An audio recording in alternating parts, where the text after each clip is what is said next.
Hey, what's up guys, Rev here. So a lot of people are weighing in on this tweet right here, which is asking people for their hot takes relating to the VTubing scene. And in true VTubing scene fashion, I'm going to observe this trend and then steal it for my own benefit while we read some of these hot takes. So the first hot take is the V in VTuber means virtual. And this is talking about VTubers who post their IRL face or bodies onto their VTuber related accounts. Now, this is an issue that you guys might understand my hot take here, but if I posted what I'm about to say onto Twitter, I would be dogpiled and called a misogynist and a sexist and all these things.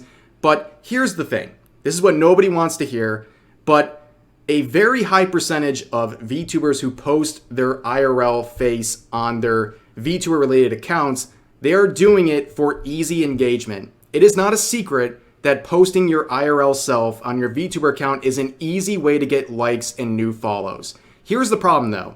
This feedback loop of how this works does not benefit VTubers. It largely gives no benefit because what happens is when you post your IRL face or your body or sexual photos of your real life self, things like that, it will get easy likes, okay? But the problem is the people engaging with that content are doing it because they enjoy your physical appearance, but not your actual VTuber related content. That is not a crazy thing to say. There's a reason why there's accounts out there, VTubers with 20, 30, 40,000 followers on Twitter who can't even get 10 concurrent viewers on their streams. It's because they post nothing but their real life self, and that's what gets them the most engagement, and it does not translate over to their actual VTuber related content. And at that point, if you want to post your face and all those things, that's fine. I don't have an issue with VTubers posting their face. If you want to do that, that's fun for you and your community, knock yourself out.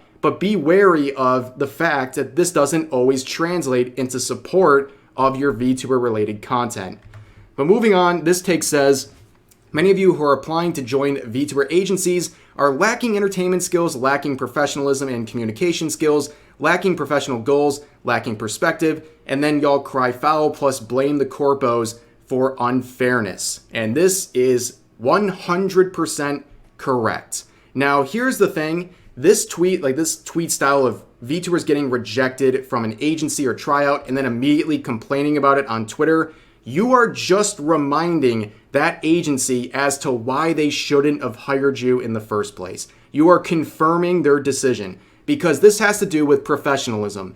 There is absolutely no professionalism in the VTubing scene. Most independent VTubers have no professionalism. They don't know how to carry themselves both in private, in public. They don't know how to do this, and they need to. If you want to actually join a VTubing agency, you must have all of these things. And here's the thing that makes this even worse. You might have all these skills and you'll still get rejected because there's a lot of competition out there. Joining a VTubing agency is very, very hard. And the fact that you didn't get in, that sucks, but you can't complain about it on social media. If agencies see you complaining about getting rejected from an agency, they will blacklist you. And the next agency that comes along and is looking at your account, they will instantly reject you. That is the truth. And if you are trying out for agencies, do not tweet about getting rejected. Just don't do it. This next one says, y'all don't use your toggles after your debut. This is starting to feel like a personal attack. Do you guys know that I literally have vampire wings? I have vampire wings. I even have a little angry face. Can you imagine me reading tweets and actually toggling this on and getting angry? But yeah, I just kind of forgot.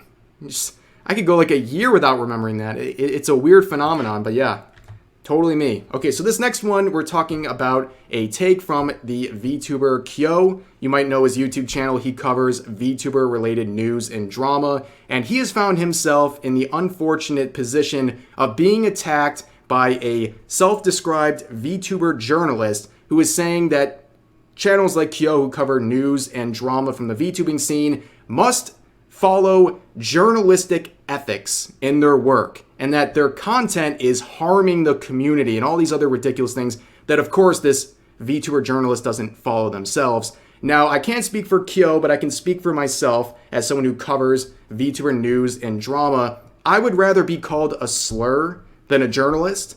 I am not a journalist. and I never will be. I would never subject myself to that label because it's embarrassing. I am here as a YouTuber covering public things because it's interesting to my community and it's informative.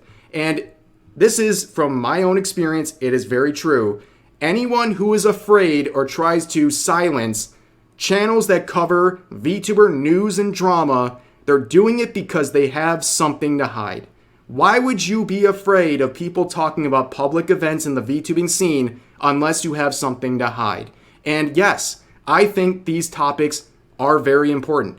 Besides just being entertaining, everyone loves drama. They don't want to admit it, of course, but they're also informative, these types of videos.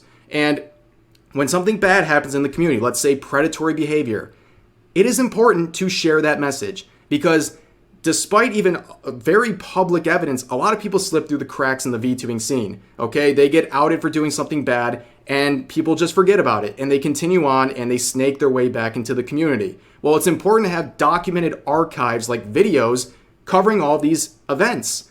That is important. That is something good. And going even further than that, simple news things are, you don't need to be a journalist to cover news that everyone else can see, and you're sharing good news. There's nothing wrong with that as well. But also when it comes to behavior, even things that aren't criminal or just bad behavior on social media, for example, you are delusional if you think VTuber fans don't care about the behavior of their favorite VTubers. They care very much. I've seen people 180 their opinions on their Oshis after watching one of my videos covering toxic behavior that VTuber has engaged in, whether it's on social media or whatever. Okay, they want to know about that deleted tweet where they said something foul. They want to know about those petty or aggressive interactions they've had with fans or other VTubers. They want to know about those things because they care about the personality of the person they're supporting. They want to know that information. And people like me and Kyo, we share that information. And we are simply providing VTuber fans a look at the public behavior of these VTubers, that behavior which matters to their fans. And anyone, like I said, anyone who's worried about those things being covered, it's likely because they have something to hide. Moving on to this next one, this person said, VTubers need to stop calling racism and predatory behavior within the community drama. And I agree 100%, okay? People will see some of my videos where I'm covering an individual like EVA who was outed as a predator. I have a popular video about that. And they view that as a drama video. That is not drama. It is bringing attention to actual illegal behavior and actions, okay? To water it down to drama is ridiculous. And I'll go further than what they're saying in this tweet right here. I think a lot of things I cover that people consider drama are not actually drama. I do not consider things like slander, me talking about slander, as drama. It's not drama to me. I know the VTubing scene has done its best to water down terms like pedophilia, and they call people pedos over drawings every other day, or every day actually, and they want to make you feel like that's normal. It's not normal. That is slander. It's really, really important stuff to look at. It's not petty drama. It's a serious situation that needs to be talked about. And that to me is obvious. Maybe people disagree, but I don't view those things as drama.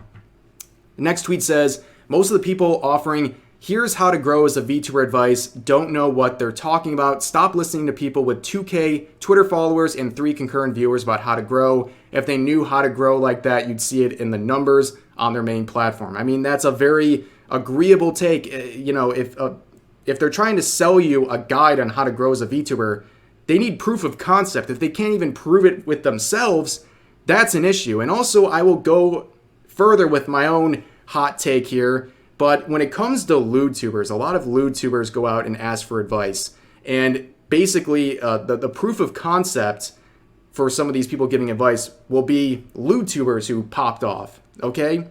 I am not shaming lewdtubers when I say this. You can do whatever you want. I don't think anything negative about making lewd content. But you don't need to pay someone to tell you that sex sells.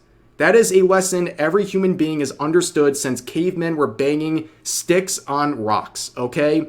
That is not a new thing. You don't need to pay someone to understand that. A lot of those related trends and things are things you can figure out with that main basis there. And my issue with a lot of these VTuber managers out there is that they're taking advantage of desperate people. They're taking advantage of people who invested a lot of their time and their energy into growing on platforms that are very unstable. Because even someone like me who has had a successful time as a VTuber and a YouTube channel, there's only so much I can tell you. I mean, these platforms are unpredictable. The algorithm is unpredictable. You never know what's going to happen, and most of the stuff boils down to luck. And you can work hard, that's very important, but often things are really out of your hands, and it's going to come down to just your personality. Are you delivering content that people like? Are you consistent? And you really don't need to pay for that sort of advice. If someone's trying to change your personality or something major, that's a red flag in and of itself. But moving on to the next one, male VTubers shouldn't get so much shit sometimes. Like, there's a lot of misandry in this community for some borderline unnecessary reasons. So yes, there is a ton of misandry in the VTubing scene. I have seen countless situations where gender has been the focus when somebody did something bad. I mean, not to mention there's plenty of women who've done things bad. That doesn't make all female VTubers bad, and it shouldn't apply to male VTubers who are constantly lumped together as problematic. So, for example, a male VTuber will be outed for doing something serious, something bad, and people will spend more time focusing on the fact that he's a man than the actual actions that he did. And that completely takes away the point of everything that's happening and changes the argument from something serious to something that is irrelevant. I don't understand the hyper focus on something like gender when it comes to some sort of a negative situation. What does their gender have to do with anything? And male VTubers get lumped together for some reason. That is a very supported take. Here's another one, pretty much proving exactly what I just said. This individual says, female-centered fan bases get torn to shreds over every little thing, while pedophilia is normalized in so many cis male fan bases.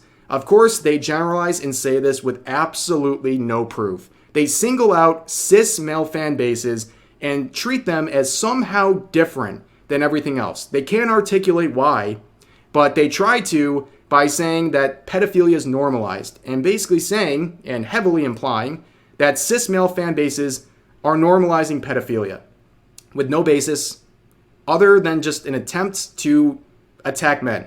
This is misandry. And this tweet has no replies. 26 likes, no replies. Nobody even wants to challenge this. It's an absolutely outlandish statement, and it just goes by in the VTubing scene because nobody wants to call out misandry. Here's another tweet saying, male VTuber fans, please stop babying your Oshis and saying stuff like turn off stream and go to sleep, go eat something. It's genuinely weird to me. Like, that's a grown-ass man. I'm pretty sure he knows how to, when and how to take care of himself and doesn't need you to baby him. Number one, why are you singling out male VTubers? Is it okay for female VTubers to be treated like this? Is it somehow different? Because it's not. It has absolutely nothing. There's no difference with gender. You're just attacking men for an issue that, by the way, I don't even think is an issue. If you don't know this already, the vast majority of the VTubing scene is very mentally ill. There's a lot of people in the scene who can't take care of themselves. And you know what? If you think they shouldn't be making content in the first place, that's another discussion. But for people to give reminders to take care of yourself, you think that's a bad thing? I think it's a pretty good thing. I think it's an objectively good thing to remind people to take care of themselves. Go get something to eat. Even myself, I get wrapped up in my work or a stream or something like that. And, you know, my fiance will remind me and make sure you get something to eat. You know, you get wrapped up in these things. This isn't a normal job. And I don't think there's anything wrong with this. And to single out men with this issue it's crazy to me.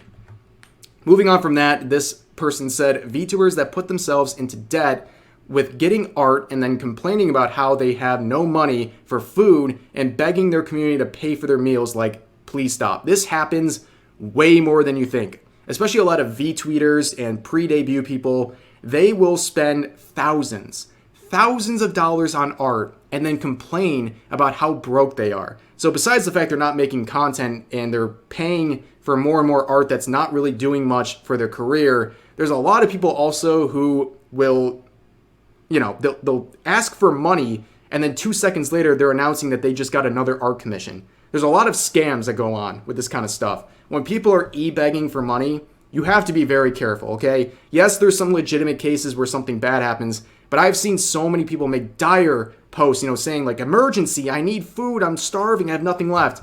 But they've been commissioning artists nonstop for the past months or years. Like, that's their problem. And whether they're scamming or not, you shouldn't support them either way.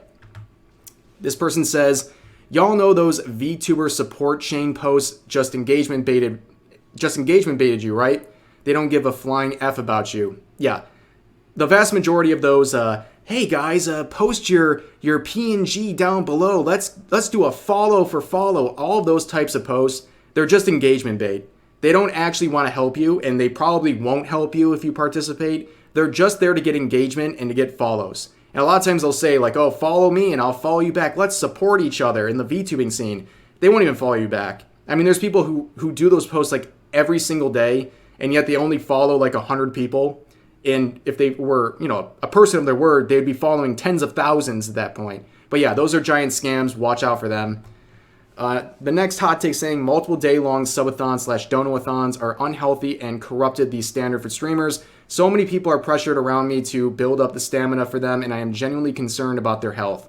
Yeah, so it seems like people are constantly one-upping each other. So the concept of like a 24-hour long subathon was a pretty unique thing a few years ago. It was a big deal. But now we have people doing month-long subathons where they're keeping the stream live and like literally sleeping on stream and doing things like that, where to me it's just getting ridiculous. Like, not only concerns about their health, but like, dude, just like day 30 of the subathon and like you're sleeping on stream and doing stuff, just like turn off your stream and start up a new stream the next day. It's the same thing. You're just trying to make this like giant subathon work, and it's just weird. Like, you have to take care of yourself. Even I start wavering off after 3 or 4 hours of streaming. It's natural, and people shouldn't be pushing themselves to do these crazy long streams. Conserve your energy and make a good concentrated stream instead of being exhausted for hours on end just to drag out the length of your stream or your subathon. Another take here saying people who still think it's fine to make a VTuber that sexualizes/fetishizes Asian culture and/or tries to cater to pedos. Ahem, lolly VTubers. I think you should die, actually. Yeah, so hot take, but you shouldn't be giving death threats to people over fictional content. And to go even further, if you think these things are genuinely catering to pedos, why are you in the scene at all? Why are you supporting any of this stuff? You shouldn't be here. And it's this delusional attempted slander that so many people have normalized in the VTubing scene that reminds you that a lot of people just shouldn't be VTubers. You just shouldn't be VTubers. I mean, besides the fact you make yourself look stupid and you're watering down the term pedophilia to something that it's not, you just don't belong here. You shouldn't, by your own standards, want to be here. And these tweets, they're just absolutely terrible. Moving on, this person says your favorite VTuber does not owe you shit no matter how much you've supported them. Very true.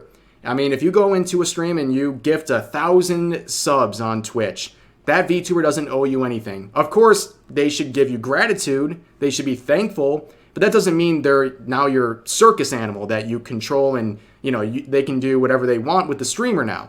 And the only time where really you're owed anything for support is when you give some sort of a community goal. So if I say, if I get X amount of subs on Twitch, I will get new emotes for the stream. That's when you owe someone, when you're making a promise. But just, one-sided support with no promises attached, yeah, the VTuber doesn't owe anything back to them. The next tweet says, being mutuals with other VTubers on the internet or platforms does not automatically mean you are friends. Yes, this is true.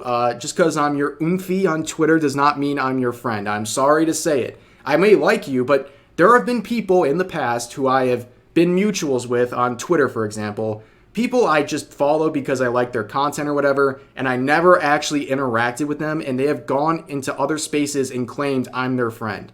And I see it happen all the time. Like, you don't know me like that, okay? That's weird. Like, at least interact. If I'm interacting with a person, sure, I can kind of understand it. Maybe they're I'm not like offended by that, but like when you've never interacted with someone, you just simply follow each other and you think we're friends, that's weird. That's a weird thing to say. Here's another one saying if your model is pretty and high quality, you will get a fast growth up to a certain reach. but consistency, luck, and using social media in a smart way will help you grow in a stable way sooner or later. Yes, I don't think it's pay to win where if you get a $9,000 model, you're just going to skyrocket, but it does help to have a nice model. It definitely gives some initial hype to your debut or your initial streams and your tweets and things like that. It does help. Like you're kidding yourself if you don't think it matters in some way. But it is not a recipe for success. It only gets you so far. If you have a pretty model but you just have no personality, you're not going to go anywhere. Have you looked around and seen how many VTubers there are? There's a lot of them, man. Like, you need to stick out. It's not good enough just to be a cute anime girl online anymore. You have to have an actual personality to go with it. And they're right. The biggest things are luck, consistency, and using your platforms in a way that benefits your career. People do not understand how to utilize their platforms. Also, hot take VTubers, most of them have absolutely no idea how to monetize their content. They have absolutely no idea how to take advantage of having their platforms and using it in a way to financially benefit themselves and to monetize things that they're already making, by the way. But yeah, this is a good way to wrap it up. If you want to succeed as a VTuber, you need to work hard, you need to be consistent, you need to utilize your platforms, and you need to get some luck as well, because it's not all guaranteed. Sometimes it's just luck that'll give you the boost you need to start making some serious headway on your career. But we're going to end it with this tweet right here. So, VTubing as escapism from real life is perfectly okay. It's fine if you want to use it as an outlet to de-stress and enjoy yourself and stream after a long day. You aren't required to get into Twitter discourse. That's right. Escapism is good. That is not a crazy thing to say. A lot of people, especially VTuber fans, they come home from a day at work or school and they just want to relax. They want to watch a cute anime girl be silly on the internet, and you know what? That's okay. They don't want to be reminded of all of the grim realities of the world. They don't want to see their favorite VTuber engaging in real-life drama and discourse. If they wanted that stuff, they would find people who are dedicated to it, and no VTuber has a responsibility to get into Twitter discourse. There is a trend right now, like we talked about earlier, where people are talking about how they hate drama so much. Well, you know what? A lot of the people who hate drama are participating in this thread, giving hot takes, which are designed to create drama, but that's just a small little side point I wanted to make. So that's going to do it for this video. I know it was a long one, but I appreciate anyone who stuck around this long. It's been over 20 minutes. I appreciate the listen. Please share all of your thoughts about the various topics we covered in today's video in the comment section down below. I hope you guys enjoyed, and I will see you next time.